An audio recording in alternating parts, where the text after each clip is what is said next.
UDF സർക്കാരിന്റെ തെറ്റായ നയങ്ങൾ തിരുത്തണമെന്നാവശ്യപ്പെട്ട് ഡിവൈഎഫ്ഐ കണ്ണൂർ കളക്ടറേറ്റ് മാർച്ച് നടത്തി. ഡിവൈഎഫ്ഐ സംസ്ഥാന വൈസ് പ്രസിഡന്റ് LG ലിജീഷ ഉദ്ഘാടനം ചെയ്തു.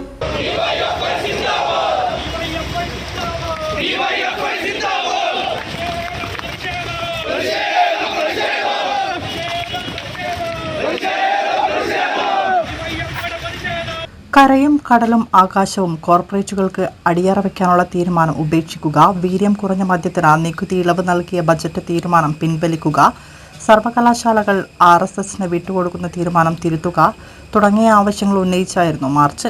UDF സർക്കാർ നേരിട്ട് ഇവരുമായി ബന്ധപ്പെട്ട് ഒപ്പിടുകയാണ്. PMശ്രീയുമായി ബന്ധപ്പെട്ട് RSSന്റെ അജണ്ടകൾ അതേപോലെ നടപ്പിലാക്കുന്ന ഒരു ഗവൺമെന്റായി കേരളത്തിനകത്ത് UDFന്റെ സർക്കാർ മാറുകയാണ്. കഴിഞ്ഞ സർക്കാർ എന്തോ ചെയ്തു എന്ന മട്ടിലാണ് ഇവർ അവതരിപ്പിക്കുന്നത്. കഴിഞ്ഞ സർക്കാർ ധാരണാപത്രം മാത്രമാണ് ഒപ്പുവെച്ചത്. അതിനുശേഷമാണ് ഈ വിഷയങ്ങളുമായി ബന്ധപ്പെട്ട് വലിയ പ്രശ്നങ്ങൾ ഉയർന്നു വന്ന സമയത്ത് അതെല്ലാം ഒഴിവാക്കി മരവിപ്പിക്കുന്ന സമീപനം LDFന്റെ ഗവൺമെന്റ് സ്വീകരിച്ചത്.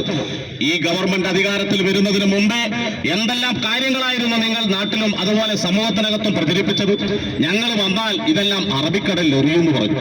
ഞങ്ങൾ വന്നു കഴിഞ്ഞാൽ കേരളത്തിനകത്ത് PMശ്രീ എന്ന് പറയുന്ന ഒരു പദ്ധതിയെ ഉണ്ടാവില്ലെന്ന് നിങ്ങൾ പ്രതികരിച്ചില്ലേ? ഇപ്പോൾ എന്തായി?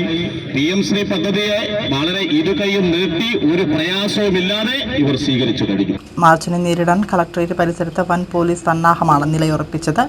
ജില്ലാ പ്രസിഡന്റ് മുഹമ്മദ് അഫ്സൽ അധ്യക്ഷനായി. ജില്ലാ സെക്രട്ടറി സരിൻ ശശി സ്വാഗതം പറഞ്ഞു. MV Shima, PM Akhil, Muhammad Siraj, K Anusree തുടങ്ങിയവർ നേതൃത്വം നൽകി.